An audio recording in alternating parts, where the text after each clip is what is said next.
The night 8-year-old Ethan stopped calling his mother, Mom, and started calling the nanny instead. No one noticed, except the house itself, which echoed with a silence too heavy for its size.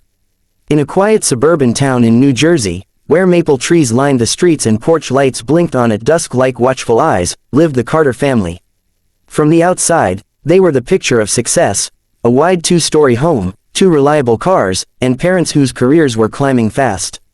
Inside, however, time had become a stranger, and love had slowly learned to outsource itself. David Carter was a senior project manager at a multinational firm, a man whose phone buzzed more than his heart spoke. His wife, Emily, worked in healthcare administration, often returning home exhausted but proud of her achievements. They loved their children deeply, there was no doubt about that, but somewhere along the way, they began to believe that love could be scheduled, delegated, and handled later. So when their second child was born and life grew more demanding, they hired Rosa.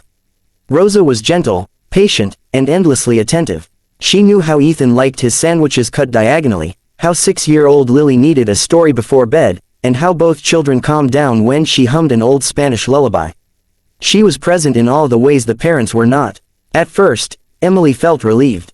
At least the kids are in good hands, she often said, convincing herself that providing comfort was enough. David nodded, already typing emails during dinner. Years passed quietly. School projects were helped with, scraped knees were kissed, and fears were soothed, but not by mom or dad. Birthdays were celebrated with expensive parties, yet the children waited for something else, attention that didn't arrive with a paycheck. One evening, Ethan came home from school holding a crumpled paper. It was an essay titled, My Hero. He handed it to Rosa with a proud smile. "Can you read it?" he asked. Rosa read it slowly, her throat tightening. The essay described someone who listened, who showed up every day, who knew when he was sad without being told. At the end, Ethan had written, "My hero is Rosa because she is always there." Rosa smiled, but something broke inside her. She gently hugged him and said, "You should show this to your parents too."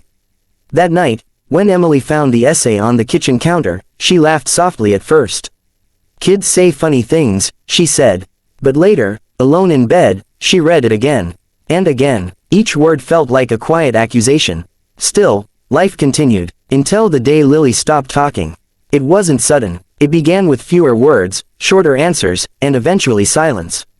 Teachers called. Counselors suggested stress. Rosa tried everything: games, songs, patience, but Lily withdrew into herself like a turtle pulling into its shell.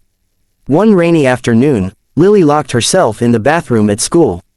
When the staff couldn't get her out, Emily was called. She rushed over, heart pounding, heels slipping on the wet pavement. It took nearly an hour before Lily opened the door. When Emily knelt to her level, eyes red with fear, Lily whispered, "I didn't know who to call." That sentence hit harder than any accusation ever could. That night, for the first time in years, the Carter house held a real conversation.